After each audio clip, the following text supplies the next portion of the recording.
Cardiff, capital city of Wales and one of the UK's fastest growing cities.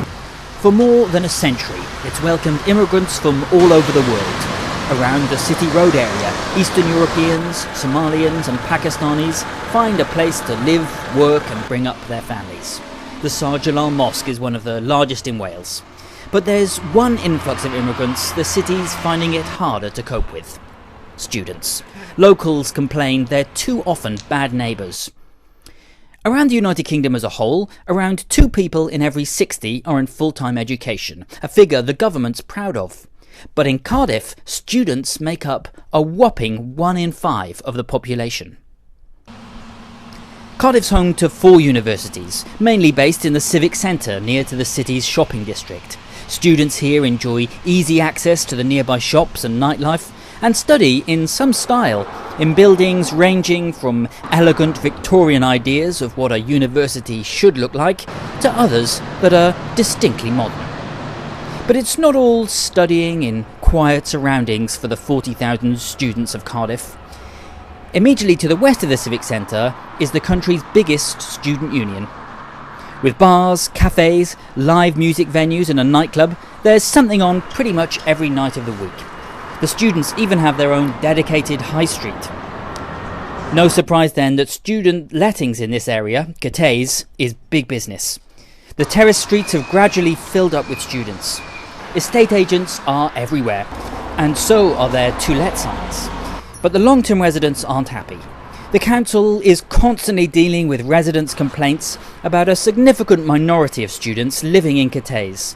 Some say the rubbish left in the streets and late-night parties have ruined the area for locals. Well, I think students in this area are a big nuisance because they take up all the parking places and they leave the rubbish out on the wrong days, and sometimes they have parties late at night and make a terrible noise. But Cardiff needs its students. Last year they spent a massive $800 million in the city, and the university's respected business ventures brought a further $20 million to local firms. Now long-term resident Sally Jackson's got an idea councillors may be taking a shine to. You've seen the "How's my driving" signs on vans and lorries? Well, residents are calling for student houses to carry similar posters in their windows, so bad behaviour can be reported straight to the university. I live in Woodville Road. I've lived there for years, and there's loads of student houses around there. When I moved in, there were loads of student houses, and it doesn't bother me because I get on well with young people, and I like the students around it. But some of them are a real mess. If any of those students were living in halls of residence, then the university would be doing something about it. The neighbours should be able to ring the university letting agency and say, there's a sticker in the window, ring this number, this is the code number, they left black bags outside, there's music going all hours of the night, and you wouldn't have to have a confrontation with the students themselves. Ball wouldn't be in your court, and there'd be some way of keeping control over the ones who are just making it bad for everybody else. But not everyone agrees. I don't think it's too bad actually, compared to where we used to live in first year. It's not that loud. Okay. Do you think residents around here like having students living here?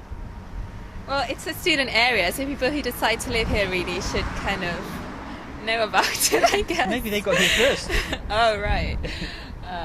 Well. What should people do if they've got a problem with student neighbours? Well, talk to them first, and then obviously they can take it to the council if it isn't resolved. Okay. With buildings like the recently opened award-winning new home for the Welsh College of Music and Drama, Cardiff students work in style. When they go home though, it's too often a different story.